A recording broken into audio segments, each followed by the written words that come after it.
New York City.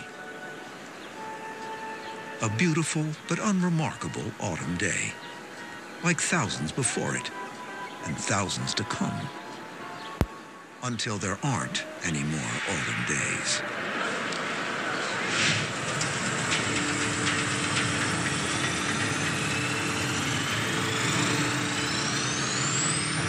Imagine for a moment traveling into the future for billions of years.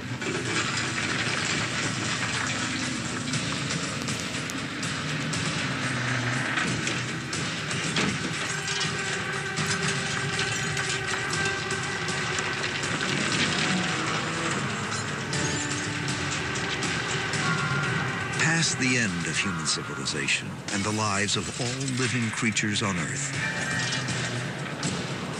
Imagine we are 5 billion years into the future.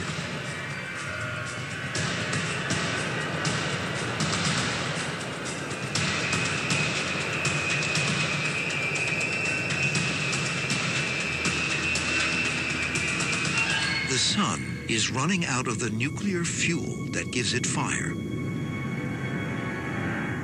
As it cools, it expands and reddens, coming closer and closer to Earth. It swallows up Mercury and Venus. Water on Earth evaporates, and Earth becomes molten again. When the fuel is gone, the sun's core ultimately contracts as it transforms from a red giant to a white dwarf.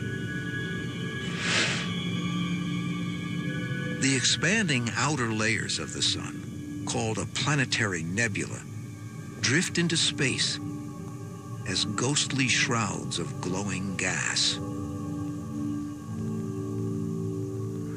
The planets that survive this process, the outer ones like Saturn and Neptune, are utterly changed by it.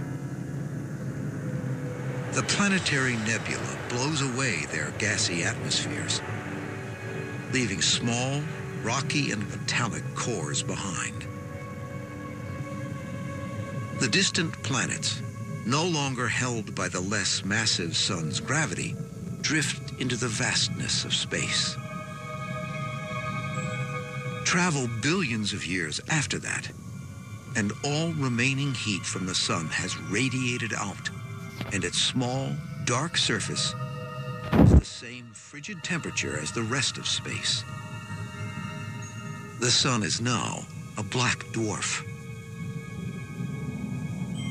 Now, billions of years later, propelled by a mysterious and only recently discovered dark energy, the universe expands ever faster, flying apart everywhere. On a grand scale and at a molecular one, expansion overwhelms gravity. Everything rips apart. Not just galaxies, solar systems, and stars, but even atoms. Finally, matter itself is torn asunder.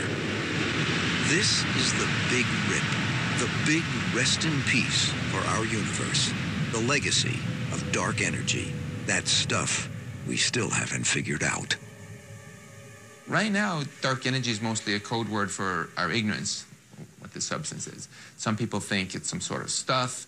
Some people think it's a constant that should be in Einstein's equation. Some people think it's just a reflection of the fact that we might have gotten our gravity wrong again. Right now, the Big Rip theory of the end of the universe leads the pack.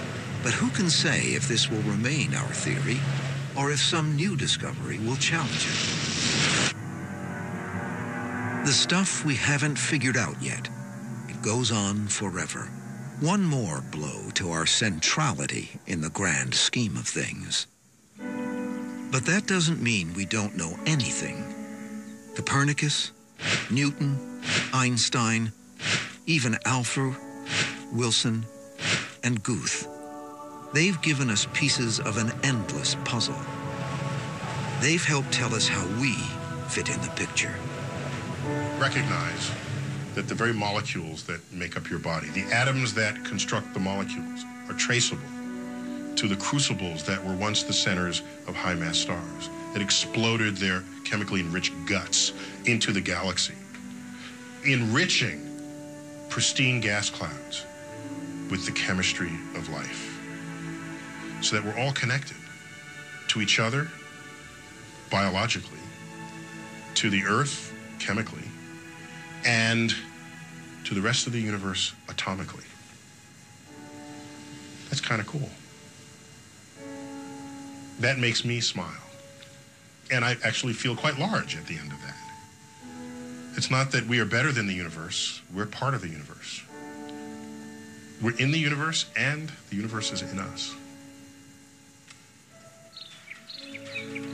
We're not the center of the universe, but we are in it and of it, trying to figure it all out. There's so much we know, and yet so much we still don't know.